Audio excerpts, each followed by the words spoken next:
السلام علیکم ناظرین ہماری آج کی ویڈیو کا ٹاپک ہے یہودی کتنا گہرا پلان بناتے ہیں۔ 1951 میں مراکش کے ایک یہودی خاندان نے اسرائیل سے ہجرت کی۔ اس خاندان کی ملیکہ تیتانی نامی ایک لڑکی اسرائیل کی بجائے مصر چلی گئی، بلکہ بھیجی گئی، جہاں اس نے 1953 میں سعید حسین خلیل سے شادی کی اور 1954 میں اس جوڑے کے ہاں ایک بچے کی ولادت ہوئی۔ ملیکہ کو مراکش کی شہریت کے ساتھ 1958 میں مصری شہریت بھی دی گئی اور وہ یہاں سعد کے نام سے پکاری جانے لگی۔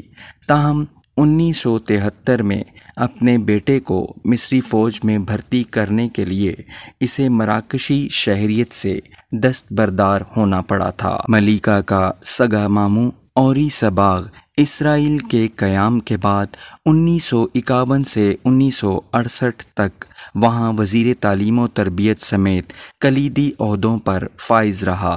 ادھر مصر میں اس کا بھانجا فوج میں ترقی پاتا رہا، یہاں تک کہ وہ بعد میں جنرل کے عہدے تک پہنچ گیا، لیکن بظاہر مسلمان اور کافی دیندار، یہاں تک کہ اس کی جنرل کی بیوی کی کوئی تصویر بھی کسی نے نہیں دیکھی تھی۔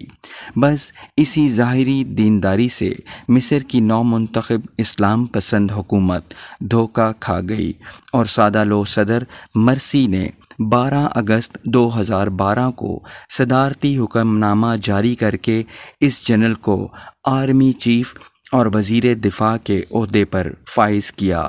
جانتے ہیں یہ جنرل کون تھا؟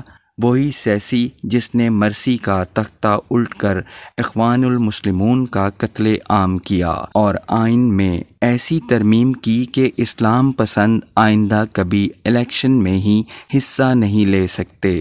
حکومت میں آنا تو دور کی بات ہے، یوں 60 سال پہلے بنایا گیا یہ پلان نہایت کامیاب اور اسرائیل مصر کی جانب سے مستقبل بعید میں بھی ہر قسم کے خطرات سے مکمل طور پر محفوظ ہو گیا۔